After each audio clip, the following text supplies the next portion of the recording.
people able to govern themselves through institutions that they themselves create, through a constitution that they themselves wrote.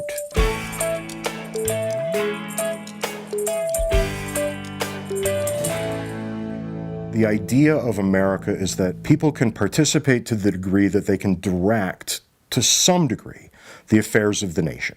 Take a seat. I want to welcome you to your Los Angeles City Council. Every exercise of power in the Constitution ultimately is derived from the people. Alexandra Nagy. We came here today with a group of about 30 residents from across the city of Los Angeles, some impacted by the latest Porter Ranch gas blowout, to call on the City Council to support us in demanding the permanent shutdown of Aliso Canyon. Infrared video taken by environmental activists shows a noxious plume rising over Porter Ranch from the Aliso Canyon storage facility. My name is Alexandra Nagy. I'm the senior organizer with Food and Water Watch, and we're here today to urge you to stand with us in calling out the blackout blackmail that's been perpetuated by SoCalGas. What this dramatizes, I believe, is that government is of the people. And we should have had it in the spirit of Lincoln, by the people and for the people. I'm born and raised in Los Angeles, where this disaster took place, and I just felt like I have to do something. I have to be acting. I have to be advocating for a future that we all deserve. Okay.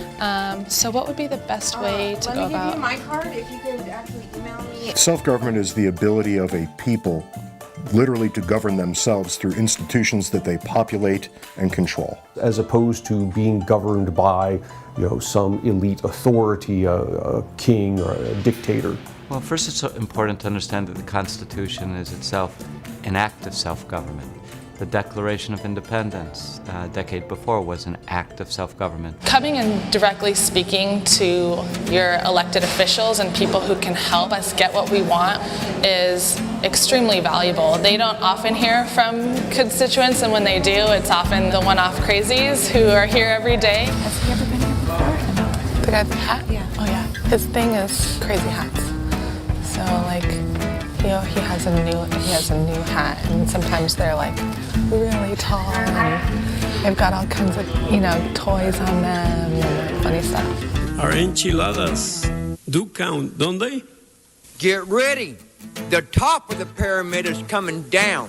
Sometimes I go into my little voice like this as a kid talking to most of you. What they really need to hear is from the people whose decisions they make impact. We are not against a new fire department. It's the location of the new fire department that is the issue. And I just want to say, please, these animals need freedom. These animals do not belong in the circus and for our greed. Thank you.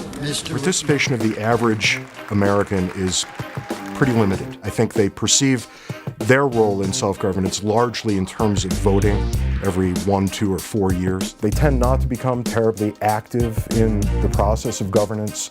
They don't, say, apply pressure to their elected officials. Pulling back the curtain and showing how democracy should be working is really exciting to me.